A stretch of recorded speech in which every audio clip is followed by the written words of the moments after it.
बिल्कुल रचा गया, षड्यंत्र रचा जा रहा है। तो मैं सबसे पहले मैंने कहा कि और बिसाइज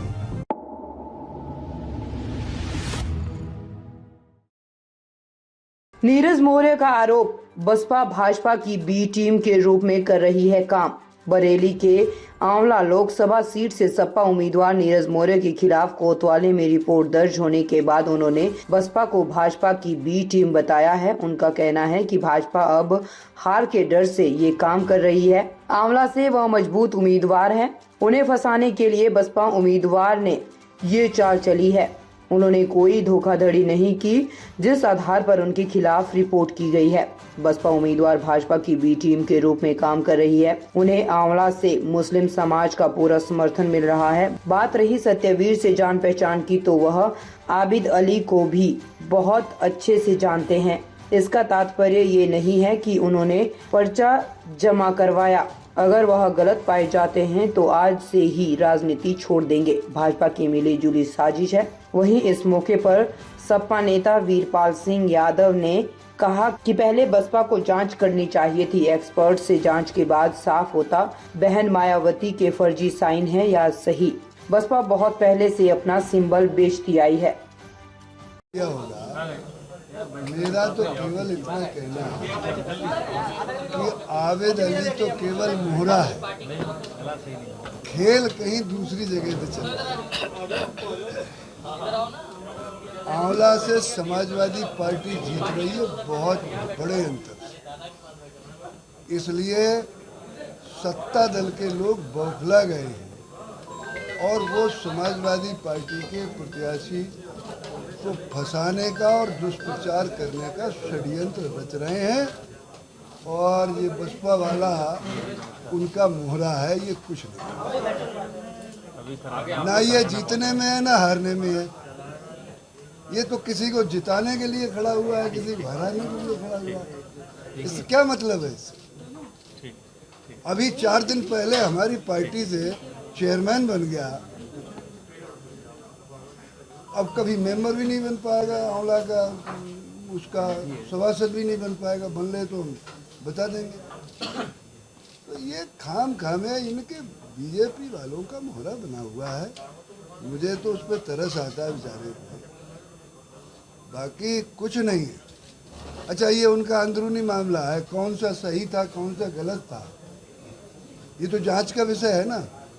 FIR दर्ज करने से पहले इन्होंने एक्सपर्ट से जांच कराई कि सिंबल कौन सा फर्जी है कौन सा असली है।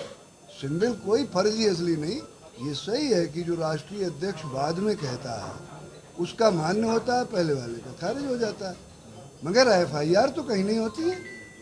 FIR तब होती जब उस सिंबल की एक्सपर्ट से जांच होती और वो कहता कि इसमें दस्तखत फर्जी है, तब FIR होती। पहले कैसे FIR करवा दी? हम आज मिले आरओ से, हमने कहा उससे कि आप जो SSP से मिले, हमने कहा कि आपके पास एजेंसी होती है एक्सपर्ट, आप आदेश करिए कि वो दस्तखत जो हैं मायावती के कौन से फर्जी हैं कौन से असली हैं, इसकी जांच करवा लीजिए एक्सपर्ट से। जांच में अगर वो फर्जी पाया जाए तो उसके खिलाफ मुकदमा करिए। नीरज भाई से उससे क्या मतलब है? ये समाजवादी पार्टी के, वो बसपा का। बसपा तो सिंबल बेचती है, बेच दिया होगा उनने दूसरा भी। तो इसमें इन्हें घसीटा जा रहा है केवल इनको डिस्टर्ब करने के लिए। और हम लोग कहीं डरने उड़ने वाले नहीं हैं, हम लोग संघर्ष करेंगे। मुझे उम्मीद है कि हमें न्याय मिलेगा, और नहीं मिलेगा तो भी हम संघर्ष करेंगे और ये चुनाव जीतेंगे। नीरज मौर्य हम दावे के साथ उनका आरोप है ना कि सिंबल बेचती है। हाँ, बेचती है। आरोप क्या है तुम्हें नहीं मालूम? बताओ, हमें बताओ। उत्तर प्रदेश के बच्चे से भी पूछोगे तो वो बता देगा। आप तो ऐसे चौंक गए जैसे कि कोई हमने नई बात कह दी। कितने रुपए का सिंबल बेचा गया हो? कितने रुपए का सिंबल बेचा गया हो? अब वो अलग अलग है, जहाँ जितना भारी प्रत्याशी दूसरे दल का होता है उतना भारी पैसा होता है। उन्होंने आरोप लगाया नीरज मौर्य जी ने मेरा चुनाव खराब करने के लिए ये षड्यंत्र रचा, जिसकी वजह से ये परेशानी आ गई। किन्ने? आबिद अली। आवेदन के आरोप लगाए, वो उनकी भाषा थी। उनका चुनाव खराब, क्या चुनाव है उनका, क्या चुनाव है उनका? वो उनकी भाषा नहीं है, वो भारतीय जनता पार्टी की भाषा है। ये 2 महीना पहले उन्होंने स्टेशन का उद्घाटन हुआ था, आप पत्रकार हो तो आपको पता होगा, सब अखबारों में छपा। उन्होंने कहा कि मैं धर्मेंद्र की जीत की कामना करता हूँ। आबिद अली ने कहा था, नहीं कहा था, बताओ मुझे। तो वो जीत की कामना कर रहे हैं कि आरोप लगा रहे हैं हम पे, बताओ। तो आपका कहने का अर्थ है कि इस पूरे खेल के पीछे भाजपा है? पूरे खेल के पीछे भाजपा है, ये हमारा कहना नहीं है, ये बिल्कुल सच है, समझे? कैसे आप इग्नोर कर सकते हैं कि आप उन्हें जानते नहीं है, पहचानते? मैंने कब कहा नहीं जानता हूँ? आबिद अली भी तो मेरे साथ थे, मैंने कहा आबिद अली मेरे नारे लगाते थे। हमारे साथ कोई अभी खड़ा है, शाम को कहाँ खड़ा होगा, ये क्या मेरी जिम्मेदारी है क्या? इस गाड़ी की बात आ रही, जो गाड़ी पकड़ी गई उसमें आपके डॉक्यूमेंट्स मिले? कोई गाड़ी पकड़ी नहीं गई है, आपको जानकारी नहीं है। हम बता रहे हैं, हम मेरी बात तो सुन लीजिए। ऐसा है, वो गाड़ी जहाँ पे एक हमारे यहाँ के वकील साहब उस गाड़ी से गए थे, वो वकील साहब वहाँ से आए और उस लड़के से कहा कि भाई मुझे कलेक्ट्रेट छोड़ दो। थाने में गाड़ी कैसे गई इसकी जांच कर लो आप। स्वयं आबिद अली और उनके लोगों ने उस गाड़ी का अपहरण किया है और उसके बाद थाने में ले गए। जैसे ही इंस्पेक्टर साहब आए, उन्होंने उन लोगों से कहा कि आप जाइए। तो उस गाड़ी को अपने हाथ में लेके, कानून लेके वो क्यों जाने वाले हैं? उस पर वो वकील साहब अपना खुद कार्रवाई करेंगे। बाद में उस गाड़ी का चालान हुआ है। आबिद अली जी कह रहे हैं मेरे पास बहुत सारी चीजें हैं, मैं खुलासा करूंगा प्रेस कॉन्फ्रेंस, आपके खिलाफ बहुत सारी चीजें हैं। आपने मुसलमानों का वोट काटने के लिए इस तरीके का षड्यंत्र रचा था, आपके ऊपर ये आरोप लगाए हैं। भारतीय जनता पार्टी जो आंवला के समीकरण हैं, आंवला का जो रुझान है, उससे घबराई हुई है और हमारे मुसलमान भाइयों को कैसे बांटा जाए उसके लिए उनको प्रत्याशी बनाया गया है। बाकी मैंने किसी को रोका तो नहीं, भाई प्रेस करो, खुलासा करो, मैंने रोका क्या किसी को? उनका सीधा जो आरोप है वो सर्जमील का है आपसे कि आपने मिलके जो है फर्जी पेपर कराए और फिर नामांकन। ऐसा है, पेपर फर्जी हैं, मैंने कराए।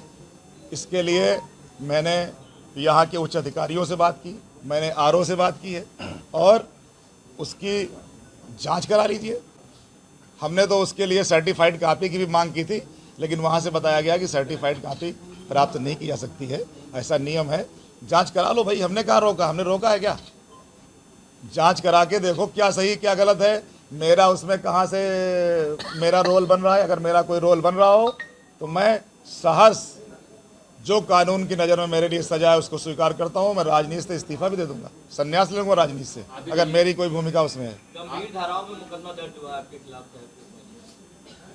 अब वो तो दर्ज ही हुआ है, वो तो हम आपको बता ही रहे हैं, उसमें कौन सा छुपा हुआ है कुछ। ड्राइवर ने कहा है कि गाड़ी आपने भेजी थी, मौर्य जी ने भेजी थी यहाँ तक कलेक्ट्रेट पर। आपने ठीक से सुना नहीं उसको। मैंने उसने ये बताया, ऐसा है, आप रास्ते में जा रहे हो कहीं या आप हमारे जानने वाले हैं, आप अगर उस किसी से कहें कि भाई ज़रा हमको वहाँ तक छुड़वा दो, तो आप किस काम से जा रहे हैं, क्या करने जा रहे हैं, ये उसको पता रहेगा क्या?